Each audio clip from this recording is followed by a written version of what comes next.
ეს არის ის იშვიათი განცხადება, რომელსაც ამერიკის საელჩო ტრამპის ადმინისტრაციის პირობებში აკეთებს და ეს ნამდვილად არის პირველი შემთხვევა, როდესაც ტრამპის ადმინისტრაციამ ასე ღიად გააკრიტიკა ქართული ოცნების პოლიტიკა, ის რეპრესიული კანონები, რომელსაც ბიძინა ივანიშვილის გუნდი ამტკიცებს და სიძულვილის ენის ბრძოლის საწინააღმდეგოდ შექმნილი დეპარტამენტი. ამერიკის საელჩომ განცხადება გაუგზავნა რადიო თავისუფლებას და რადიო თავისუფლების კითხვის საპასუხოდ ამერიკის საელჩო პირდაპირ გმობს იმ დეპარტამენტს, რომელიც ქართულმა ოცნებამ სიძულვილის ენის ბრძოლის წინააღმდეგ შექმნა და საელჩოს განცხადებაში პირდაპირ წერია, რომ სიცრუესა და მცდარ შეხედულებებზე საუკეთესო პასუხი იქნება მეტი სიტყვის თავისუფლება და არა იძულებით დამყარებული დუმილი. ეს არის ის პირველი საჯარო განცხადება, რომელსაც ამერიკის საელჩო აკეთებს და მინდა გითხრათ, რომ ეს განცხადება, რა თქმა უნდა, არის შეთანხმებული ოფიციალურ ვაშინგტონთან, რადგან ამერიკის შეერთებული შტატები მსგავსი საელჩო მსგავსი ტიპის განცხადებებს სახელმწიფო დეპარტამენტთან შეთანხმების გარეშე არ აკეთებს. ტრამპის ადმინისტრაცია გმობს სიტყვის და გამოხატვის თავისუფლების შეზღუდვას და იმ ეგრეთ წოდებულ სქროლვის დეპარტამენტს, რომელსაც ქართული ოცნება იყენებს სიტყვის და გამოხატვის თავისუფლების ჩასახშობად. ჯერჯერობით ქართული ოცნების ხელისუფლებისგან ამერიკის საელჩოს ოფიციალური პასუხი არ მიუღია. საგარეო საქმეთა სამინისტროს რამდენიმე საათია ჯერჯერობით განცხადება არ გაუკეთებია, თუმცა ქართული ოცნების რიგითი წევრები ეხმაურებიან ამერიკის საელჩოს განცხადებას და შეიძლება ითქვას, რომ უარსეუბნებიან ტრამპის ადმინისტრაციას მათი მითითებების შესრულებაზე, მათი რეკომენდაციების შესრულებაზე, რომელიც შეიძლება ითქვას იქნება საწინდარი საქართველოსა და ამერიკის შეერთებული შტატების შორის ურთიერთობების აღდგენაზე სამოვალოდ. ჩვენი ნოუ-ჰაუ არ არის სიძულვილის ენის წინააღმდეგ ბრძოლა. ევროპის ყველა ქვეყანა ებრძვის უკვე ამას და გაცილებით უფრო რთული ფორმები და გაცილებით უფრო რადიკალური ფორმებით ვიდრე ჩვენთან არის.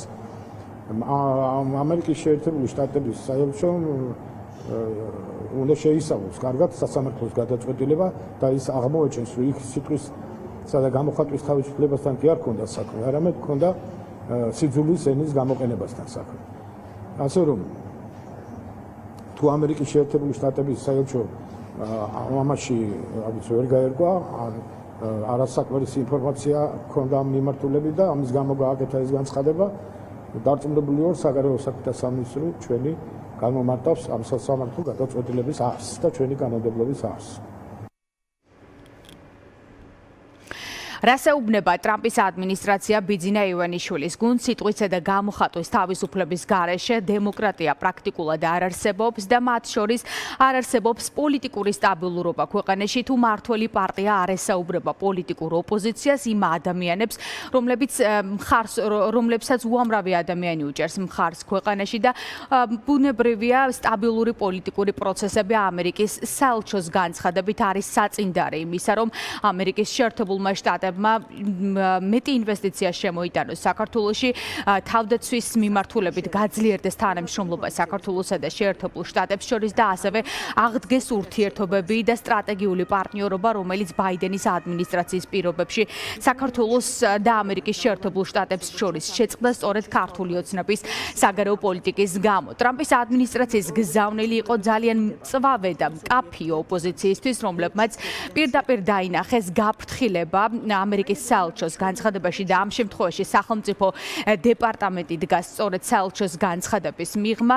მათ დაინახეს ის, რომ ამერიკის ადმინისტრაცია, ტრამპის ადმინისტრაცია არ აპირებს ურთიერთობის აღდგენას იმ ხელისუფლებასთან, რომელიც სხვადასხვა პოლიტიკურად მოტივირებულ საქმეებს აღძრავს პოლიტიკური ოპოზიციის წინააღმდეგ, რომელიც არ ელაპარაკება ოპოზიციას და რომელიც თავიდან ბოლომდე სხვადასხვა რეპრესიული კანონებით ცდილობს, ასე ვთქვათ, ჩაახშოს სიტყვისა და გამოხატვის თავისუფლება. შესაბამისად, ოპოზიცია პირდაპირ ამბობს, რომ ტრამპის ადმინისტრაციის პირობებშიც კი ეს არის მკაფიო გზავნილი, რომ ქართული ოცნება ვერ შეძლებს ურთიერთობების ახალი ფურცლიდან დაწყებას და ურთიერთობების გადატვირთვას შეერთებული შტატების მთავრობასთან. ივანიშვილმა უნდა შეწყვიტოს რეპრესიული კანონმდებლობის გამოყენება, გააუქმოს ეს კანონმდებლობა, გახსნას დემოკრატიული პროცესი, პოლიტიკური პროცესი, მათ შორის ოპოზიციისთვის და ამაზეა დამოკიდებული რა პოზიცია, რა ქმედებები იქნება მომავალში ამერიკის შეერთებული შტატების მხრიდან, ტრამპის ადმინისტრაციის მხრიდან. წინააღმდეგ შემთხვევაში ივანიშვილს მოუწევს ამ რეპრესიული კანონმდებლობის, რეპრესიული ქმედებების, ანტიქართული საქმიანობის გამო შესაბამისი პასუხისმგებლობის აღება. მე რამდენე გზის ტრამპის ადმინისტრაცია აფრთხილებს ივანიშვილს და ანტიქართულ ოცნებას, რომ პასუხისმგებლობის გარეშე ამ დანაშაულებებს ესე მშრალად ვერ გაივლის ბიძინა ივანიშვილი და მისი ანტიქართული გუნდი. ამ სულთა ფურცელზე პირველად ჩაიწერა რომ ცენზურა პოლიტიკური აქტივისტების, ლიდერების, მედიის, საზოგადოების წარმომადგენლების ბევრნა აზრის გამოხატვის თავისუფლების გამო ქართულ ოცნებას არ მიიყვანს იმ პარტნიორობამდე, რა პარტნიორობასაც ესწრაფის. თუ თავისუფალი აზრი იდევნება, თუ ამერიკის მტრებთან თანამშრომლობას აგრძელებს საქართველოს, თუ პოლიტიკური ლიდერები ციხეში იქნებიან გაშვებული, მაშინ წარმოუდგენელი ამერიკამ ურთიერთობები გააგრძელოს ქართულ ოცნებასთან, ან გადატვირთოს საერთოდ, იმიტომ რომ ქართული ოცნება სანდოობას ვერ ადასტურებს. ქართულმა ოცნებამ ძალიან კარგად იცის, რომ ის ვერასოდეს ვერ დალაგდება, ვერც ამერიკის შეერთებულ შტატებთან და ვერც ევროკავშირთან ძალიან მარტივი მიზეზის გამო, რომ არც ამერიკის შეერთებული შტატები და არც ევროკავშირი არ ლაგდებიან იმ რეჟიმებთან, რომლებიც გამოხატვის თავისუფლების გამო აკავებენ ჟურნალისტებს, პოლიტიკოსებს და საქართველოს რიგით მოქალაქეებს. არ ლაგდებიან იმ რეჟიმებთან, რომლებიც ძირს უთხრიან საქართველოს დემოკრატიულ განვითარებას, რომლებიც წამლავენ, ასისხლიანებენ და ძალადობენ საქართველოს მოქალაქეებზე. ამ განცხადებას მე დამწყნებული ვარ მოყვება აუცილებლად მათ შორის კონკრეტული ქმედითი ნაბიჯები ამერიკის შეერთებული შტატების მხრიდან. ქართული ოცნების პროპაგანდა ბოლო პერიოდში ცდილობდა ჩვენს დარწმუნებას, რომ ამერიკის შეერთებული შტატებისგან ისინი იღებენ პოზიტიურ სიგნალებს და ნაბიჯებს, რომ ტრამპის ადმინისტრაცია მზად არის საქართველოსთან გადატვირთოს ურთიერთობები და სტრატეგიული პარტნიორობა აღადგინოს, თუმცა ამერიკის საელჩოს ეს განცხადება სრულიად საპირისპიროზე მეტყველებს. დღეს ვაშინგტონიდან ბიძინა ივანიშვილის პოლიტიკურ გუნდს პირდაპირ უთხრეს, რომ სიტყვის თავისუფლება არის დემოკრატიის ქვაკუთხედი და ვერ ითანამშრომლებენ ისეთ ხელისუფლებასთან, რომელიც სხვადასხვა რეპრესიული კანონებით, ცენზურის დაკანონებით ეწინააღმდეგებიან სიტყვისა და გამოხატვის თავისუფლებას. ახლა ყველაზე საინტერესო იქნება ქართული ოცნების ლიდერების განცხადებები ამერიკის შეერთებული შტატების საელჩოს მიერ გავრცელებულ განცხადებაზე.